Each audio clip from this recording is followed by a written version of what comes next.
Next, from Chicago, our contributing correspondent Jeff Berkowitz goes one-on-one with John Russell, who heads Freedom to Learn Illinois.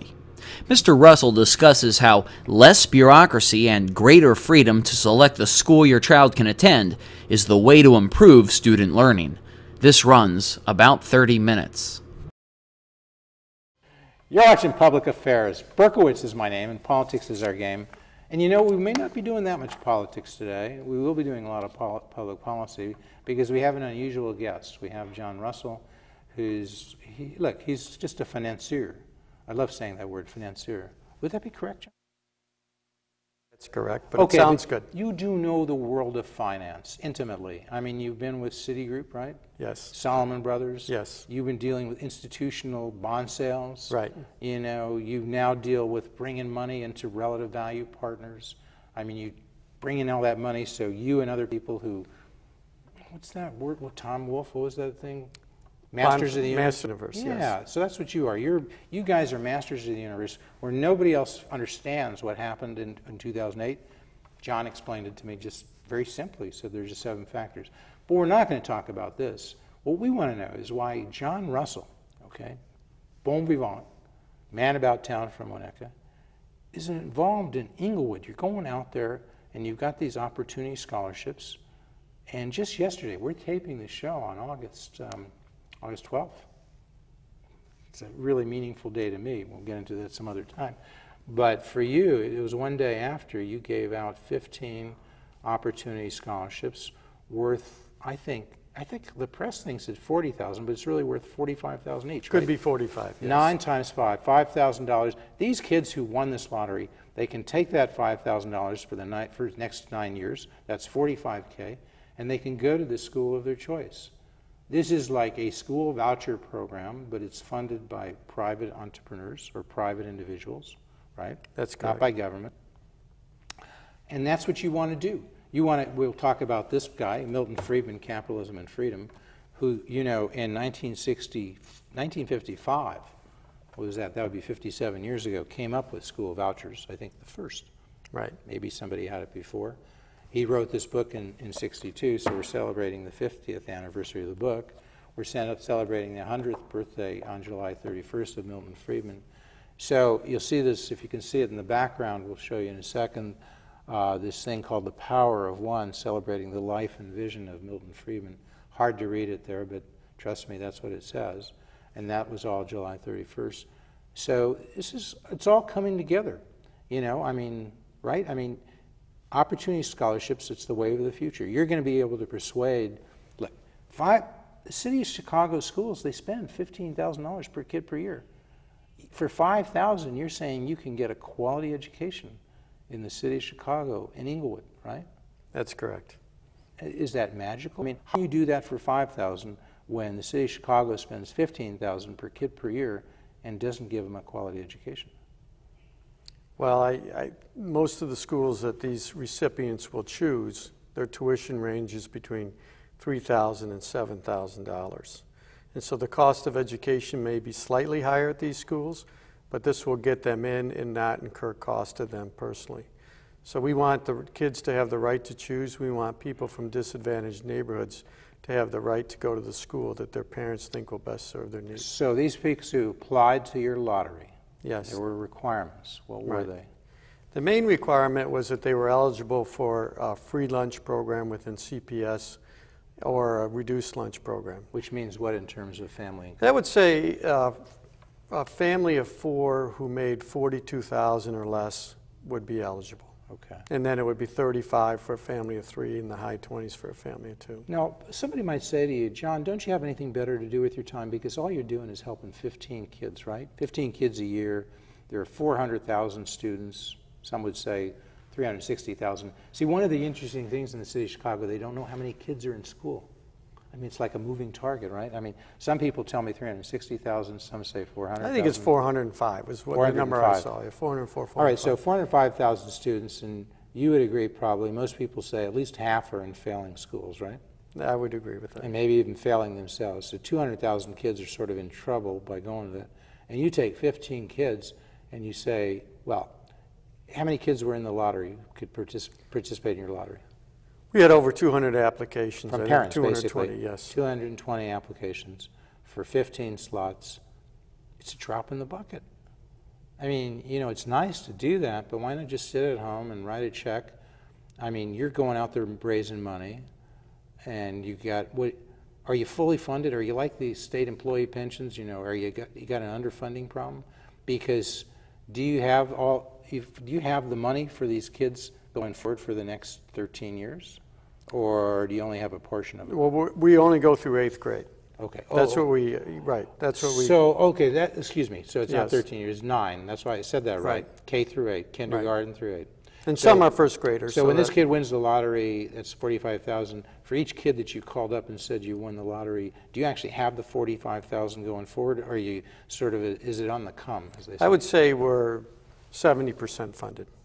70%? Yes. Okay. So we will be able to pay, right now, if nothing happened, we would be able to pay for 4 years roughly of their education. Hopefully we'll be able to garner a lot more support in the interim. But so 15 times 45, that's roughly $600,000 Yes. plus, right? Yes, And you've got in the bank maybe 400,000, right? yes. In the bank are pledges. And so again, I come to you, like, why do this? I mean, it's nice, you help 15 kids, but what about the other 100 and other 200,000 that you're not helping? What do you say? I mean, you know, there are people against vouchers, and they say, oh, well, you can't help everybody, so let's not help anybody. I mean, really, I think Barack Obama might actually say that. On this show in 2002, he said he would do anything to help the kids that would make the education better. And then a year later, when he was running for the U.S. Senate, declared candidate in the Democratic primary, he said, as you know, Jeff, I'm for charter schools, but not vouchers. And I said, no, I don't know that, because just a year ago you told me something different. But now he would say that, right? He gutted the Washington, D.C. program. He and Arnie Duncan basically went to D.C. and said, these opportunity scholarships, we don't want to do things that doesn't help everybody. So although some kids have escaped failing schools in D.C., not everybody did. So wasn't that their rationale for cutting out the whole program? Or was it just that they wanted to please the teachers' unions? I mean, I don't want to be too cynical here. I don't know the rationale, but I know it seemed wrong. There's been studies done. There was a study done by the Department of Education in 2010 that proved that those kids that were accepted in the lottery in D.C. performed 10% better. In other words, if in grading, they got a 90, the kids that were left behind got an 80. And there was a pool of applicants, so it's from the same pool that they compared. So the kids went from getting the opportunity to escape the D.C. public schools performed better. Right. Even though you could say the parents were equally motivated, because all parents were coming here and saying, we want a chance to get out of these schools. Well, not everybody did. So you're controlling for that. Because sometimes people say, oh, kids at charter schools or kids at voucher schools do better because they have more motivated parents. What you're saying is the study said that was no. a gold standard study. Yeah. So we got the same pool of applicants. Okay. They came from the same backgrounds. And the Department of Education has said that they did better. Now, there's other studies surrounding that program that come to the same conclusion, but people can always say different studies are manipulated in ways. But it's very difficult to believe that those that obtained the scholarships in Washington did poorly. Okay. They didn't. I mean, they did They well. did better, absolutely. And they all were thrilled to participate, and they all were very angry when they were told by Obama, by Arnie Duncan. Think of this here. I mean, we'd love for Arnie Duncan to come out just once. We tried to get him in when he was CEO of the Chicago Public Schools. We never could. And then some would say he was just afraid to face this, you know. You see, right now, if he goes on Channel 2, 5, and 7, when he was here in Chicago, right, they lob up these, gigantic softballs, okay? As people say, Bernie Goldberg talks about the mainstream media has this slobbering love affair with Barack Obama, right? Well, if they had a slobbering love affair with Barack Obama, with Arnie Duncan, I'd say the mainstream media here had like 100 love affairs with Arnie Duncan. So once we wanted Arnie to come here and answer a few questions on vouchers, we couldn't. And then he goes to D.C. and he destroys a program that's helping low-income kids. And I would say to Arnie, if Arnie was here, why did you want to take something that was helping kids? If you care at all about low-income minority kids, how could you do that? What do you think Arnie would say? I don't know what he would say, but I found it interesting that he was the superintendent of schools in Chicago, and the achievement gap between minority students and white students. Now, in the city of Chicago, I believe 40 to 45% are African Americans, 40 to 45 are Hispanic, and roughly 10 are Caucasian. So the achievement gap under him between the African Americans and the other students widened while he was there, while for he was 6 there, years. unequivocally. And he was rewarded by Barack Obama and made Secretary of Education. It's very There's something difficult. in the business called the Peter Principle, how they sort of promote people. Is it the Peter Principle? You promote people who are doing poorly and put them kick them upstairs, right? Well, I felt for Arnie Duncan when he was a superintendent, he did the equivalent of jumping over a stick on the ground, and everyone applauded for him. Yeah, but now, but you still haven't answered my question. What's the point here? Because if you're only helping 15 kids, I mean, even you, look, it's good to help 15, but that can't make you happy when you lie down, put your head on the pillow at night and say, oh boy, for the next year we've helped 15 kids. Well, our organization, Freedom to Learn Illinois, was formed to be advocates for parental choice for Illinois families. We have a very simple goal, a very simple mission. We believe that every family in Illinois, with an emphasis on low-income and poor families, deserve the right to determine the best education for their children. So it's very simple. Now, in the Illinois... Just interrupt, just say, how do people find that? What's your website? It's www.freedomtolearnil.org. Okay, and so they go there, they can find you easily. Yes. If they want to find you or people who work with you on this. Right. Because, you know, during the day, you're still making money at Relative Value Partners, right? Well, it's amazing how much time I spent this summer on this particular issue. Okay, yes. so they go to the website, they can Yes. contact you. If Right. people wanted to get involved in supporting this program, you'd welcome them, right? Absolutely. Because you We're need looking money. for allies. We're trying to build a coalition. But I interrupted you, so that's how they find you. But what is it you're doing here? Once a year you give out 15 opportunity scholarships, but your goals are a little broader, a little larger, right? Absolutely. What is it you're doing here? Well, what happened is the school choice movement in Illinois has been always a very difficult movement, and it never got much traction until Reverend Meeks came along and elevated the issue very, very strongly.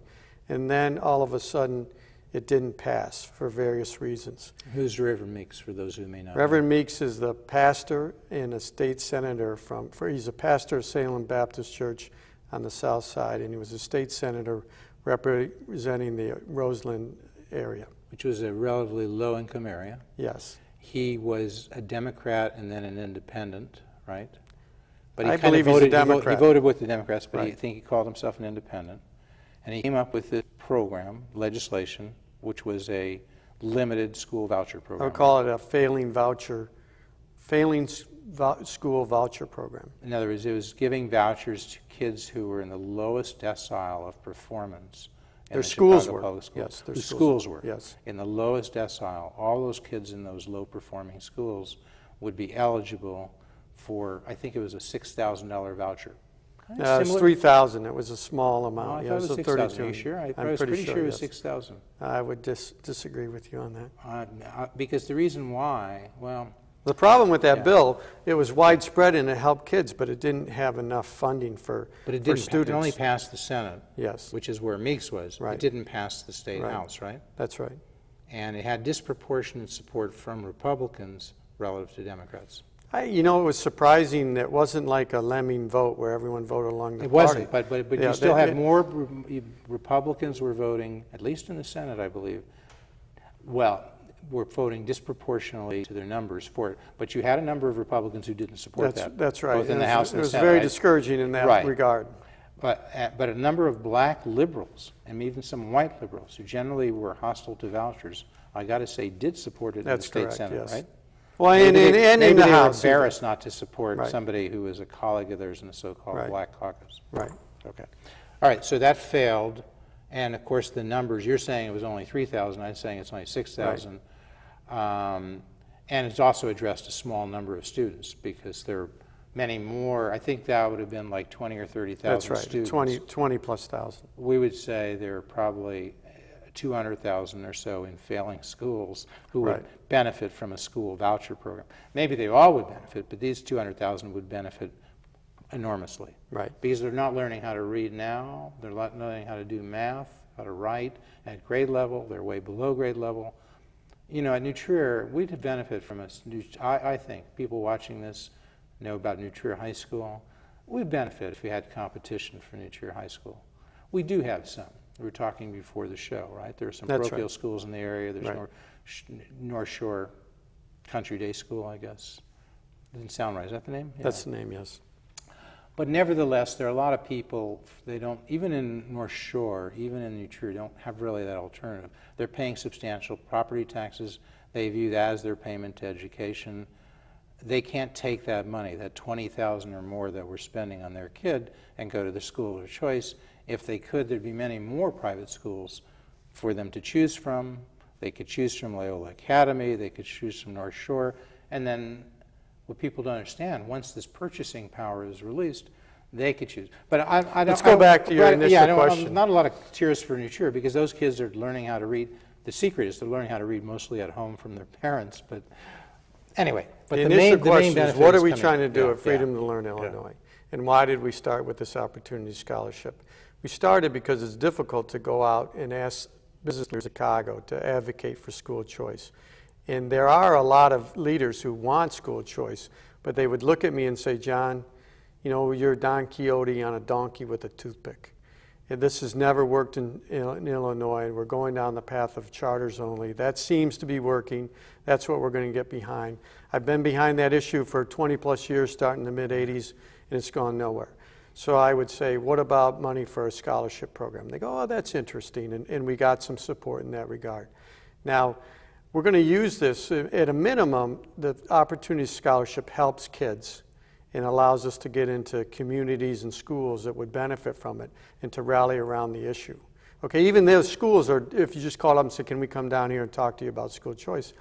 They would say okay, but if you call, in addition, we were going to give you a chance to win a scholarship for 8 years, then they really got behind the issue. The school did. The schools and the community surrounding. But you're pulling the kids out of their school. Why do they get behind them? Well, no. We went to schools. Which schools are we talking about? The schools that benefited from these scholarships, the private schools. We went to them, and they went out into the community. These are the schools they're going to go to. Yes, exactly. Because they get to choose, but you're betting they'll choose to take these scholarships to these private schools. And now the private schools are interested because now new customers are coming. Exactly. So our benefit was, at a minimum, 15 kids get a better education. They already will get a free education, but the parents are willing to change the direction and get a free education via the choice program. And if you can document that they improved relative to their peers who didn't win this lottery, then you've got research. So if you can get professors at universities who are interested in studying this,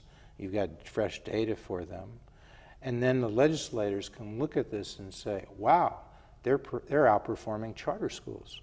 Because you have experiments like this in D.C. Right. I don't know if the all over the country. If the data has been studied. In Cleveland, right? Illinois is a backward state. There's no way really to get around that. Because there was this revolution called the Reagan Revolution.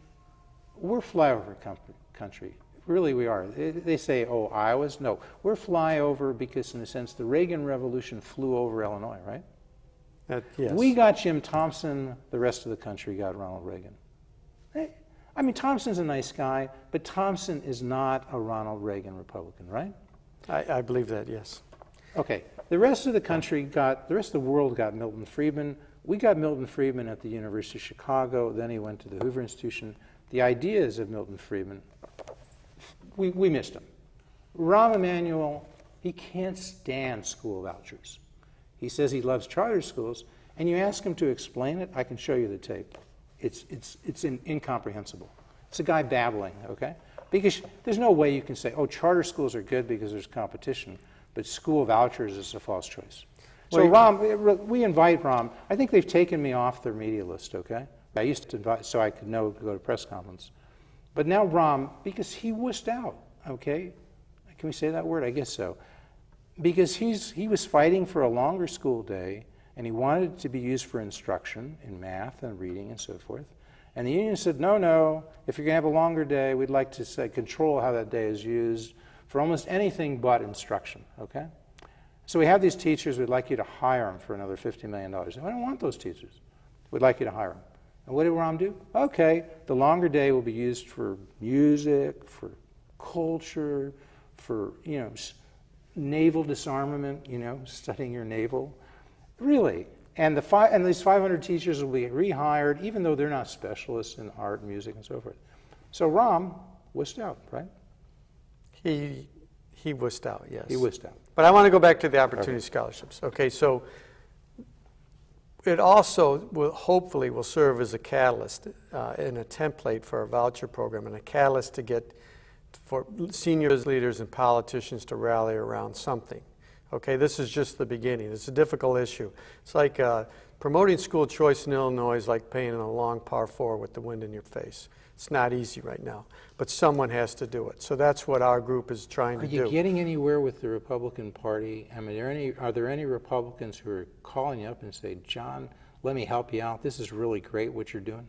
The funniest thing is there was a representative from the west side, a long ways from where we were holding the lottery, who called. A Democratic representative said, I want to get this out to my constituents. So that is the help. Now, if you're only given 15, we didn't need 1,000 people showing up. But, you know, that would be out of control. Right. But you got some help from a Democrat. It's funny, that's who called me, yes. And we didn't solicit the politicians. Like Kirk Dillard, he's a guy who ran for governor. He wants to run for governor, Ken. Kirk watches this show, so he'll see this.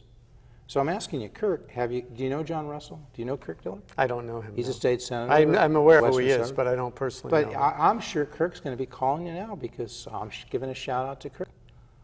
And Bill Brady, he's done this show numerous times. You know, he ran for governor. Right. He was the Republican nominee. Has Brady got in touch with you? He is not. But Bill, I'm sure, is going to be, your phone's going to be ringing off the hook as soon as this thing airs. So Brady, well, let me tell you, the school choice advocates. Wait, just one guy, Dan Rutherford. He's now the state treasurer. He's like one of the 6 state constitutional officers. He believes in the free market. Has Rutherford contacted you? No. Oh, well, Dan, we haven't heard back from you about being on the show. Skip that. We don't need you on the show. Give John Russell a call and see what you can do as state treasurer. Maybe there's something he could do. Well, he could probably save money if he had a choice program. That's been proven in every state that's enacted. He's got access to a lot of dough. I mean, doesn't he? He's a state treasurer. All right. So I'm being a little bit facetious, but I really do think Rutherford and Brady and Dillard should call, and anybody else. I mean, there are other guys who want to run for governor, and they want to improve the quality of education, and they believe in competition, and they say this is the Republican ethos. Here's an idea. Hey, Mitt Romney's running for president. Did he just today on August 12th? August 11th, yesterday, Paul Ryan. Was it yesterday? I thought it was announced this morning. Yes. Paul Ryan, he's from Janesville, which isn't far in Wisconsin from here. So Paul, give John Russell a call. Mitt, I can call him Mitt and Paul. Give Russell a call. You guys collaborate. And here's an idea.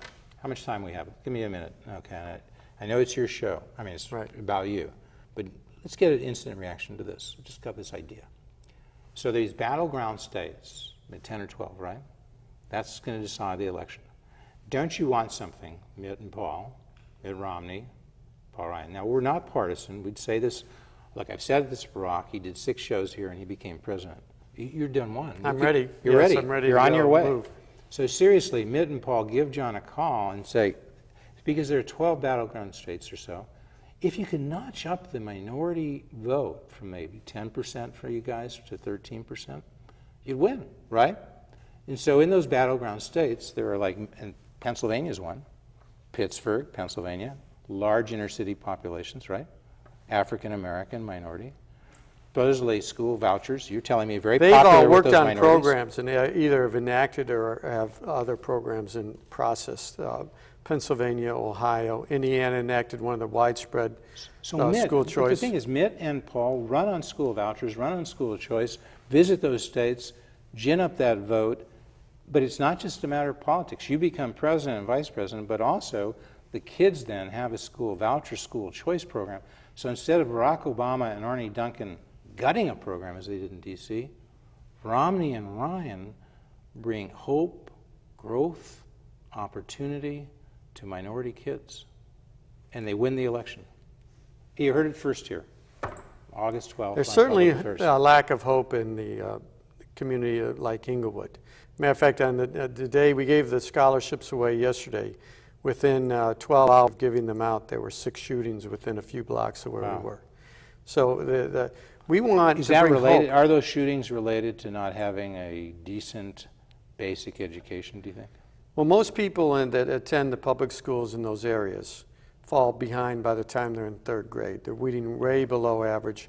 And by the time they get to 8th grade, they're barely prepared for high school. So half the kids do not graduate, right? Well, in that community, if you looked at Fenger and Rosa, it's 60% don't graduate. And of the kids in the Chicago public schools who do graduate, only 6 in 100, only 6% finish in 6 years of 4-year college program, right? Yeah, I think male minorities, it's mid-single digit. If I'm a kid in those areas, I say, the hell with this. I'm looking for the closest gang. Sign me up. I'm not playing this game, right? Right. If you don't do that, you're not a smart person. That's the little game. People do marches and all this ridiculous crap. If you want to march for something, okay, if you've just seen somebody slain in your area, get off your ass, start figuring out how you help John Russell, right?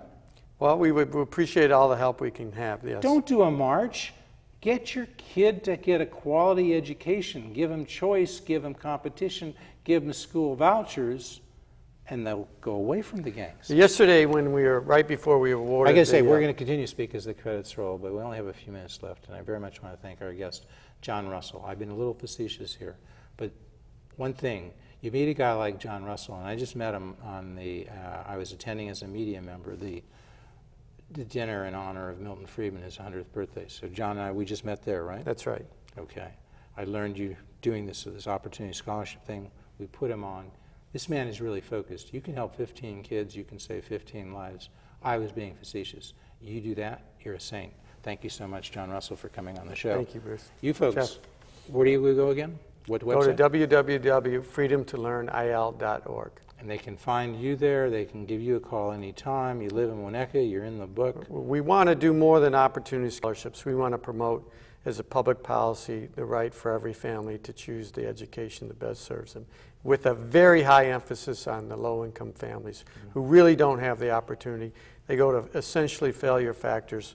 This is our goal. And as I told you, I want to conclude by saying, I told you yesterday that, or the people at the lottery yesterday, our goal isn't to just give 15 scholarships out. Our goal is for everyone in here, everyone who came here, and many across the city, to have the opportunity to attend the school they would like. You want 400,000 students in the Chicago public schools to have the choice of leaving that school, taking their 15,000, which we're spending now, right, and going to the school of their choice. You want 400,005. You said 405,000 students? That would be a victory. That would be, you could sleep I think it would night. Transform Chicago. It would transform the educational Right. And that's it what would give Rahm hope wants to to do. it would give hope to people. I hope Rahm Emanuel's watching this because he wants Chicago to be the idea city. Eric Zorn, who's a very bright guy and a great Chicago Tribune columnist, but he says to me, well, Jeff, if you had vouchers, he just thinks Chicago public schools would fall apart. Now, that's not What do you true. say to Eric Zorn? Well, I would say if you looked at the Milwaukee program, which is the oldest program in America, it's been going over 20 years. What's happened there is that both the public schools and the private schools have done better. So the graduation rate for people who stay behind and didn't get has gone from 50 to 70. So Eric, now, and the funding, by the way, for what study would you refer him to? Is there a specific study of the Milwaukee School Voucher Program? There are a lot of studies on that program, but there are independent studies. If you go to School Choice Wisconsin, they will lead you to many, many studies. And there's this book here by Herb Wahlberg on school choice, yes, which studies the findings across the country. You're watching the Illinois Channel, an independent nonprofit corporation formed to provide gavel-to-gavel coverage of Illinois state government and other public affairs events taking place across Illinois.